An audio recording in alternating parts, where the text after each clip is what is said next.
Bonjour Sylvain Lanfle. Bonjour Jean-Philippe Denis. Sylvain Lanfle, vous êtes professeur de management de l'innovation, CNAM, Conservatoire Exactement, national des arts et métiers. tout à fait. Vous êtes membre du LIRSA, Centre de recherche en management du CNAM.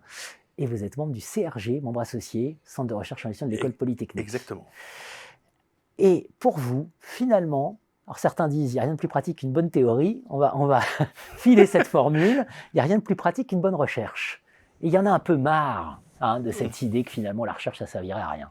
Alors oui, là, c'est un débat qui est à peu près aussi vieux que l'invention de la recherche industrielle, pour resituer fin du 19e, début du 20e siècle, où il y a toujours un débat de plus en plus prégnant, j'ai envie de dire, sur finalement est-ce que ça sert à quelque chose, la recherche industrielle, est-ce qu'elle n'est pas déconnectée des préoccupations stratégiques de la firme, avec des débats très forts sur, par exemple, la séparation recherche fondamentale, recherche appliquée, sur l'isolement, soi-disant, de la recherche fondamentale. Et effectivement, on a des travaux des travaux académiques qui montrent dans le R&D, on assiste plutôt à une baisse du R par rapport au D.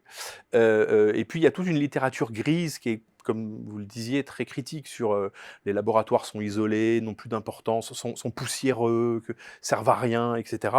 Et finalement, on manque assez un peu de recul et de travaux en management sur vraiment la partie recherche industrielle, c'est-à-dire des gens qui sont détachés des préoccupations court terme pour juste développer des nouvelles connaissances pour l'entreprise. Et heureusement pour nous, on a quand même des travaux d'historiens. Par exemple, il y a une grande histoire de la recherche et du pont de Nemours, il y a le travail de Thomas Hughes sur l'électrification, etc.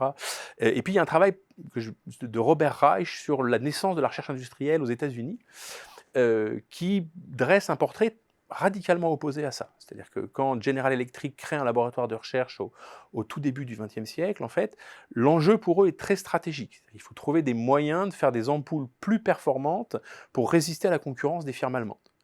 Et donc, ils vont monter un laboratoire de recherche, une petite équipe au début, autour de William Coolidge, 1910-1912, et ils vont arriver, ces chercheurs vont arriver à développer les filaments au tungstène, qui à l'époque qui permettent d'améliorer considérablement les performances des ampoules, et ça va avoir un retour sur investissement énorme, en fait.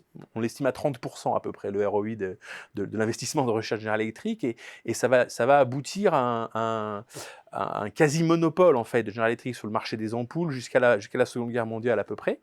Puis ils vont continuer, ils vont embaucher Erwin Langmuir qui va améliorer encore la conception de ces ampoules pour qu'elles soient plus brillantes, et plus brillantes, plus longues, etc. Puis les travaux de Langmuir vont aussi fournir plein de connaissances pour diversifier GE dans le domaine de la radio, dans le domaine de la médecine, etc.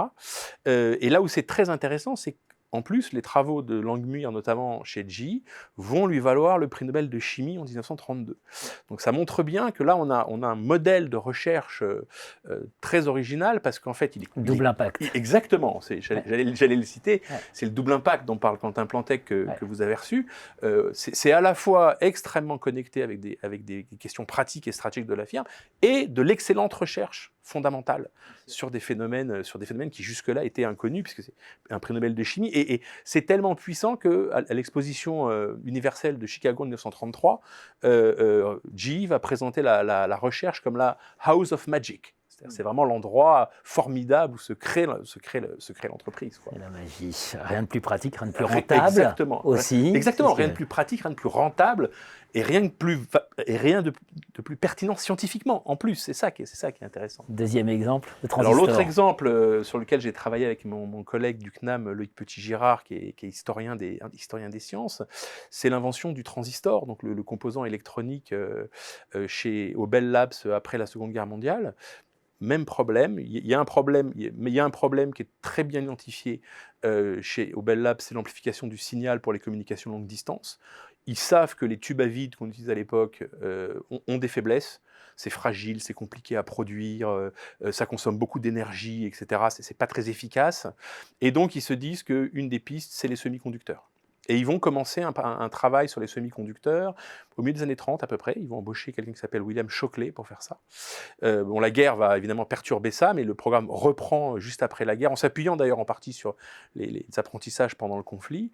Et ça va donner une toute petite équipe qui va arriver à concevoir le premier transistor en 1947, puis une deuxième version juste après en 1948, avec le succès qu'on sait. Enfin, c'est le composant de base de l'informatique l'informatique moderne, le Bien transistor.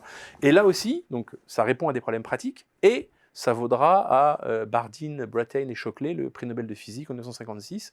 On retrouve le double impact, c'est-à-dire une recherche qui est à la fois orientée sur des questions stratégiques et qui révèle des phénomènes, qui permet d'étudier des phénomènes physiques complètement inconnus à l'époque.